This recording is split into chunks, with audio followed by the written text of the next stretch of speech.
Hello, AP students. This is Mrs. Politsky, and I have notes for Chapter 10, Personality, Part 1. And we're going to talk a little bit about what personality is and the roots of the psychodynamic theory and a fellow named Sigmund Freud. So we're going to start first with personality. This is the psychological qualities that bring continuity to an individual's behavior in different situations and at different times.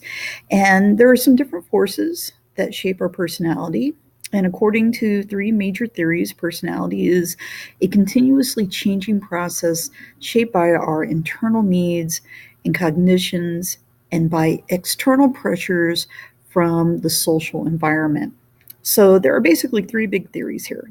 There is the psychodynamic theory, a personality that calls attention to motivation, especially unconscious motives, and the influence of past experiences on our mental health.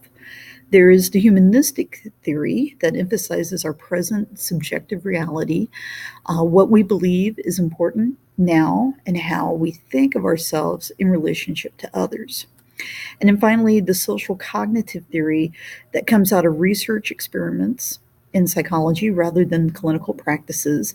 And this is based on the idea that personality is influenced by learning, perception, and social interaction. So, the psychodynamic theory is where we're going to start. And in the late 1800s, this theory originated with a medical puzzle called hysteria. Today, hysteria is now known as conversion disorder. And in this condition, or hysteria, a physician finds physical symptoms such as muscle weakness, loss of sensation to certain parts of the body, or even paralysis, but no apparent physical cause, such as nerve damage. A French physician named Jean Chartrand found that the psychological nature of hysteria when he demonstrated that he could make hysterical symptoms disappear by suggestion while a patient was in a hypnotic trance. Okay, this kind of interested some different people at that time, and one of them happened to be Sigmund Freud. He had heard of this work and traveled to Paris to watch this renowned hypnotic demonstration resolving to try to used the hypnotic cure on his own patients. And this new approach he created became known as psychoanalysis or the psychoanalytic theory. And here is Freud. And when we talk about the psychoanalytic theory or psychoanalysis, this is Freud's system of treatment for mental disorders. The term is often used to refer to the psychoanalytic theory as well. And the psychoanalytic theory is basically Freud's theory on personality. It's his explanation of personality and mental disorders. So let's kind of break this down. For Freud's theory, the psychoanalytic theory takes a lot of emphasis from the unconscious mind. And in Freud's theory, the unconscious is the psychic domain in which an individual is not aware, but it is a storehouse for repressed impulses, drives, and conflicts unavailable to our consciousness. And Freud saw the unconscious as the hidden part of the mind, as the source of powerful impulses, sometimes instincts, motives, and conflicts that energize the personality. So when we break the drives and instincts down, actions of unconscious mind are powered by the psychological energy, and that is by our motives, drives, and desires. Freud basically named this drive Eros, and that is for the Greek god of passion and love. And the energy behind this drive he called libido, and that is Latin for the word lust. This is the energy that fuels not only our sexual behavior, but it also fuels our work and our leisure activities, basically everything that we do. Eros doesn't explain everything. There is also another drive known as, there we go, Dantos, and that is the god for death, and it explains the act of human aggression and destruction. Freud conceived of Dantos as the death instinct. All right, Freud's personality structure. He broke it down into basically three big parts: the id, which is our primitive or our unconscious portion of our personality that houses the most basic drives and stores our repressed memories. And so the id is the primitive reservoir that houses the basic motives, drives, instincts, desires that determine our personality. And it acts on impulse and pushes for immediate gratification regardless of the consequence. So it's impulsive, it wants satisfaction immediately, but it doesn't really think. Okay. We have kind of at the extreme end the superego. And this is the mind's storehouse of values, including our moral attitudes learned from parents and from society. It's roughly the same as the common notion of our conscience. Anyway, it serves as the mind's police force, and it's in charge of the values and morals that we have learned from our parents and society. It develops as a child forms their internal set of rules based on external rules imposed to them by parents and other adults. It is also the inner voice of the shoulds and the should nots. So I always like to think about it like this. Our id is kind of like the little devil that sits on our shoulder that's wanting things now, whereas the superego is like the little angel that's sitting on our shoulder that's trying to keep us out of trouble. In between, we have what is known as the ego, and this is the conscious, what we're aware of. It's the rational portion of the mind charged with keeping peace between the superego and the ego, or superego and the id. The ego tries to satisfy both. As pressures from the id and the superego become more difficult, the ego has to find workable compromises. The ego resolves the conflicts between the id and the superego. So it's kind of like us in between. So that is the structure right there. And we're going to take a look here at another image. Sometimes when we talk about the ego and the id and the superego, they like to go back to that analogy of the iceberg. And so the id is kind of like everything that's below the water level. The ego is what we're aware of. It's above the water line. And if you try to turn it into states of consciousness, our superego is kind of like the preconscious. It's kind of like when we're daydreaming. We can easily slip out of the daydream back into consciousness. But it's that idea that we can pull those values and morals very rapidly into our awareness. So, personality, the development of and early experiences. So we're going to kind of break down another theory of Sigmund Freud, and this is kind of getting into his theories of personality. And I will say this, sometimes there are some people that get kind of weirded out by this theory, and I just want you to be aware of that as we go along. So the theory of personality development is known as Freud's stages of psychosexual development, or the psychosexual stages. It's successive instinctive patterns of associating pleasure with stimulation of specific bodily areas at different times in life. Freud believed that our personality was really shaped probably within the first 5 years of our lives. And so these stages really kind of focus in around the earliest stages of development. The first stage is the oral stage. Basically, it's because pleasure is associated with the mouth. When we're an infant, that means sucking, crying, spewing, those kind of things, chewing. As we get to about 18 months of age, about a year and a half, then we move into the second stage, which is the anal stage. And it basically states that pleasure comes from stimulating parts of the body that are associated with issues of elimination. So potty training. So we're talking toddlerhood primarily, so about age 1.5 to about 3.5 years of age. And during this period of time, individuals, one of their big tasks is to learn how to become potty trained. This third stage is known as the phallic stage, and pleasure comes from an immature sexual expression, hence masturbation is part of that. This is also explains the humor popular with pre-adolescent people. It may be, kind of, rude and kind of aimed at things like toilet talk, like farting and things of that nature.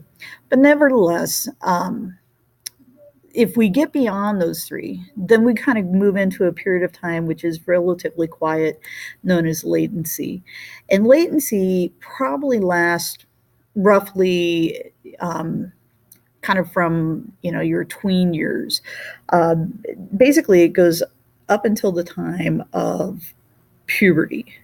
And then beyond that, we move into the genital stage, which basically, if an individual makes it to this stage, that they have been able to establish mature sexual relationships. So, if an individual has like an issue, like a fixation, which we're going to talk about, we might develop some issues here in our development. One is, there we go, those are our stages. One of these is called the Oedipus complex. And according to Freud, a largely unconscious process whereby boys displace an erotic attraction towards their mother to females of their own age. And at the same time, they identify with their fathers. Girls have something very similar. It's known as the Electra complex, with the difference being that they show a certain attraction towards their father and towards males of their own age. Okay. Needless to say, identification, this is the mental process by which an individual tries to become like another person, especially when they identify with the parent of the same sex. So little boys trying to act like their dads, or little girls trying to act like their mothers. Okay. Along with that, Freud also talked about this issue of penis envy. And according to him, women have a certain desire to have a penis. And this condition is usually results in attraction to males. But there's a lot of controversy about this. Granted, a lot of what Freud's theories are based on is kind of a male perspective. But needless to say, this is going to be a root of argument, especially when we talk about some of our newer Freudians. Fixation. This occurs when psychosexual development is arrested in an immature state. In other words, at some point in time, the development doesn't move on and we get stuck. And so there are different types of fixations. An oral fixation, this could lead to things like overeating, alcoholism, a tendency to be sarcastic. Some people have even said like issues of smoking and things of that nature could be part of that. An anal fixation. These individuals who get stuck at this stage might be a little more stubborn, compulsive, stingy, maybe excessively neat. But needless to say, individuals who have fixations would probably have an issue. And certainly that would be something of great interest to Sigmund Freud from a counseling point of view. All right. So to protect our ego, we have developed these things called ego defense mechanisms. And these are largely unconscious mental strategies employed to reduce the experience of conflict or anxiety. The ego possesses defense mechanisms to deal with conflicts between the id and that superego. So there are a variety of different defense mechanisms. One of them is denial. This defense avoids a difficult situation by simply denying that it exists. You could have rationalization. People give socially acceptable reasons for actions that are really based on motives that they believe are unacceptable. Along with that, reaction formation. This occurs when people act in exact opposition to their true feelings. Moving on to fourth, displacement, shifting our reaction from the real source of our distress to a safer individual or object. So you're taking it out on something else. Regression, this occurs under stress when people hide. Others might cry or throw things or even wet their pants. But needless to say, they adopt an immature juvenile behavior as a way of effectively dealing with their stress when they're younger. Moving onward, sublimation. This is gratifying sexual or aggressive desires in ways that are acceptable in one's culture, as in acting or in sports. And projection. This is when we are upset or aroused. We may use defensive projection to attribute our own unconscious desires to other people or objects. So all of these are different defense mechanisms. To kind of find out what else is going on, Freudians or Sigmund Freud used projective test. Projective personality test or a personal assessment instrument such as the Rorschach or the TAT that are based on Freud's ego defense mechanisms of projection. So Freudian clinicians often use these to probe their patients' innermost feelings, motives, conflicts, and desires. The first one being the Rorschach ink blot technique. This is a projective test that requires subjects to describe what they see in a series of about 7 or to 10 different ink blots. Clinicians have continued to champion the Rorschach, arguing that it can provide, there's a Rorschach ink blot, that it can provide Freudian insights as part of a broader personality assessment. One of the things that is done with the Rorschach is not only do you have to explain what you see in the ink blot, but as a way of scoring it, they look at whether or not the description has like any type of motion or movement, or if it's pinpointed to a certain specific item within the ink blot itself. Along with that, we have the TAT, or the thematic apperception test, and there's an example of that. But it's a projective personality test that requires us to basically tell a story explaining an ambiguous picture. And you can see this image right here, very ambiguous. You could see some positive, maybe negatives in the same image. It was developed by Henry Murray and is a projective test that is somewhat scientific. The test consists of an ambiguous picture for which respondents are instructed to generate a story, and the story should describe what the characters in the picture are doing, thinking, and what led up to each event and how each situation will end. The respondent perceives the elements in the actual pictures and fills in the personal interpretation and explanations. And this might be based on his or her own thoughts, feelings, and needs. Psychic determinism. This is Freud's assumption that all mental and behavior responses are caused by unconscious traumas, desires, or conflicts. Everything we do has a meaning, according to the psychic determinism, and mental symptoms such as fear or phobias and interpreted signals of unconscious difficulties.